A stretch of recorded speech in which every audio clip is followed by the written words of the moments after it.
saya akan menjelaskan materi selanjutnya, yaitu tentang vektor.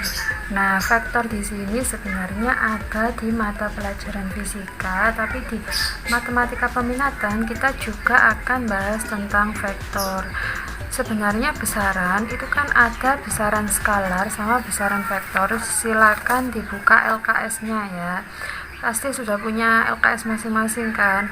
Nah, perbedaan antara besaran skalar sama vektor, kalau besaran skalar itu besaran yang mempunyai besar saja, tapi kalau vektor itu punya besar dan arah. Silakan dibuka LKS-nya. Langsung saja kita ke penjelasan apa itu vektor. Vektor itu besaran yang mempunyai nilai dan arah. Nah, vektor itu ada vektor di bidang sama vektor di ruang. Jadi nanti selain dia punya nilai, dia juga punya arah.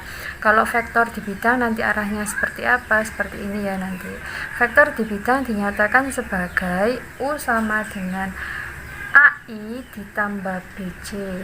Karena di bidang itu dia hanya ada dia bentuknya segi 4 ya kalau di bidang. Kalau di ruang itu nanti di ruang 3 biasanya kayak kubus, balok itu. Kalau di bidang itu pasti hanya ada 2 sisi. Jadi vektor di bidang dinyatakan sebagai U sama dengan AI tambah BC, atau U sama dengan, kalau dibentuk seperti matriks seperti ini ya, ini A di atas B di bawah, atau U sama dengan A, B. Contohnya di sini misalkan ya, ada gambar vektor ke I-nya itu 2, ke J-nya 3. Gampangannya ini X ya, ini Y. Berarti ini vektornya A 2,3, berarti kan 2 ini di I-nya, 3 ini di J-nya. Kalau kita nyatakan sebagai vektor A, kita tulis bentuk seperti ini maksudnya, maka ini nanti A sama dengan AI. Nah, di sini yang ke I-nya kan 2, berarti 2I ditambah yang ke J-nya itu 3J. Bisa dinyatakan seperti ini, atau bisa juga dinyatakan dalam bentuk seperti ini ya. Itu kalau vektor di bidang. Kemudian vektor di ruang dinyatakan sebagai U sama dengan AI tambah BC tambah CK. Jadi karena di ruang di sini ada 3 arah ya. Kalau di bidang hanya ada 2 arah. Kalau di ruang nanti seperti ini, I-nya ke sini, ini I, ini J, ini K. Nah, kita langsung ke contoh. Misalkan di sini ada vektor B sama dengan 2,3,5, berarti 2 ini yang ke I, kemudian 3 itu yang ke J, 5 itu yang ke K. Ini cara gambarnya ya. Ini cara gambarnya biar tahu panahnya kayak gimana. Kalau di bidang kan hanya seperti ini ya, langsung panahnya ke sini. Kalau di bidang cara gambarnya kita hubungkan 2 sama 3 terlebih dahulu. 2 sama 3 dihubungkan seperti ini. Kemudian ini 2 sama 5 juga dihubungkan seperti ini. Kemudian penceng ya, harus di sini. Kemudian di sini 3 sama 5 juga kita hubungkan gini ya. Lalu selanjutnya ini jadinya nanti seperti bangun kubus ya. Nah, gini. Nah, jadinya kubus. Nah, nanti panahnya itu ada di sini ke sini ya. Ini panah vektornya ada di sini. Nah, kalau kita mau menyatakan dalam IJK, berarti nanti tinggal ini 2I tambah 3J tambah 5K. Kalau dinyatakan dalam bentuk matrik, berarti ini 2, 3, 5. Mudah sekali. Ini vektor di ruang sama di bidang. Cara penyataannya seperti itu. Berikutnya kita ke notasi vektor. Nah, notasi vektor itu dapat dinyatakan dengan huruf Latin. Jadi terserah hurufnya, bisa U, bisa A, bisa B, C, D, E, terserah ya, pokoknya huruf Latin. Kemudian di atas hurufnya dikasih seret seperti ini, atau bisa juga seperti ini, atau bisa juga dinyatakan dengan huruf tebal ataupun huruf miring.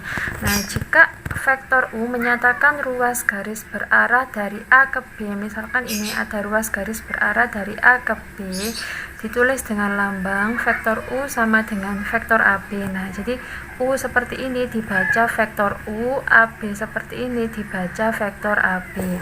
Nah, vektor AB ini vektor yang pangkalnya A, ini kan pangkalnya A, kemudian ujungnya B, seperti yang ada di LKS ya. Nah, selanjutnya, vektor U dapat dinyatakan sebagai pasangan bilangan kayak yang tadi, pasangan bilangan. Misalnya U sama dengan A sama B seperti ini. A itu disebut sebagai komponen mendatar, B komponen vertikal. A-nya kan yang begini ya. Kemudian B-nya kan yang vertikal. Tadi kan sudah ya yang gambar-gambar vektor tadi ya. Ini A, ini B. Kemudian vektor sebagai kombinasi vektor satuan. Vektor U dapat dibentuk menggunakan vektor satuan I dan J. U sama dengan AI tambah BJ tadi sudah ya di vektor tadi. AI tambah BJ. Selanjutnya kita ke panjang vektor. Panjang vektor dinotasikan dengan ini A, kemudian dikasih kayak nilai mutlak ya, kayak lambangnya nilai mutlak, itu namanya panjang vektor. Jika A, XI tambah YJ ini maksudnya vektor di bidang, maka kalau mau cari panjang vektor ini tinggal kita akar, kemudian X sama Y nya dikuadratkan ditambah. Tapi kalau vektor ruang maka panjang vektornya sama akar, terus angka-angkanya dikuadratkan ditambahkan. Contohnya, tentukan panjang vektor berikut. Panjang vektor yang nomor 1 mau cari panjang vektor A ya, disitu angkanya 4 sama min 7, berarti panjang vektor A sama dengan akar, angkanya dikuadratkan ya, kemudian ditambahkan. Kalau ada min kasih kurung, sama dengan akar 4 kuadrat itu 16, min 7 kuadrat itu 49. 16 tambah 49 sama dengan akar 65. Nah, ini nggak bisa dipecah ya kalau 65.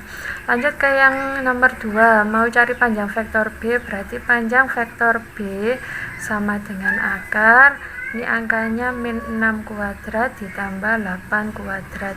Min 6 kuadrat, min 6 kali min 6 itu 36, 8 kuadrat itu 64, hasilnya akar 100. Akar 100 itu berapa? 10 ya. Jadi hasilnya seperti itu. Kita lanjut ke contoh yang kedua. Tentukan besar vektor PQ jika diketahui titik P dan titik Q. Kita mau cari kalau bentuknya seperti ini. Kalau yang tadi gampang ya, tinggal diakar dikuadratkan. Tapi sekarang ada 2 titik. Kalau ada vektor PQ, nah berarti kita cari dulu PQ seperti ini, sama dengan akar. Nah, karena ini ada X1, Y1, X2, Y2, kita cari jaraknya terlebih dahulu. Rumusnya X2 min X1, nanti langsung kuadrat tambah Y2 kurangi Y1. Nah, jadi kalau bentuknya ruas seperti ini ya PQ, mau cari besar vektornya, caranya pakai rumus ini, tadi belum saya cantumkan. X2 nya di sini min 4, berarti ini min 4 dikurangi X1 nya 2, ini dikuadratkan ditambah Y2 min Y1, Y2 nya 3 kurangi Y1 nya min 1 kuadrat, sama dengan akar min 4 min 2, berarti min 6 kuadrat ditambah 3, min sama min itu plus, berarti 3 tambah 1 itu 4. Min 6 kuadrat itu 36 ditambah 16, hasilnya akar 52. Kalau kita pecah jadi akar 4 sama akar 13. Nah, akar 4 itu 2, akar 13 tetap. Bisa kan cara mecah akar 52 kita bagi dengan hasil bilangan kuadrat, bisa 1, 4, 9, banyak sekali ya, tapi yang cocok di sini 4. Nah, itu caranya untuk mencari besar vektor PQ.